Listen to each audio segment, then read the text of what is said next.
पंचमसाली समाजाला 2A आरक्षणासाठी झालेल्या आंदोलनात मागील वेळी सरकारकडून करण्यात आलेल्या लाठीचार्जचा निषेध करत बुधवारी जय मृत्युंजय स्वामीजी यांच्या नेतृत्वाखाली चंद्रमा सर्कलमध्ये रास्ता रोको करून मौन आंदोलन सुरू करण्यात आले।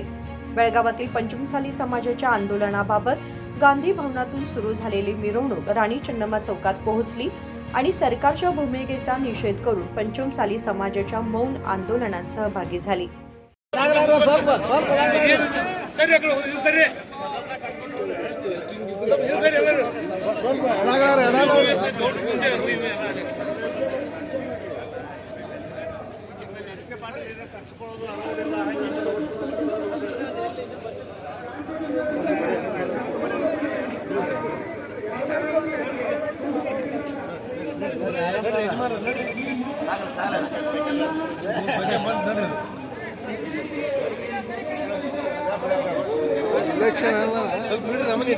कुडल संगमपीठाचे जगद्गुरू बसवजय मृत्युंजय स्वामीजी यांनी नेतृत्व स्वीकारलं असून आंदोलनात आमदार बसनगौडा पाटील यत्नाळ, माजी मंत्री CC पाटील यांच्यासह अनेक नेते सहभागी झाले आहेत। विनोद कोलकार, KMM मराठी, बेळगाव।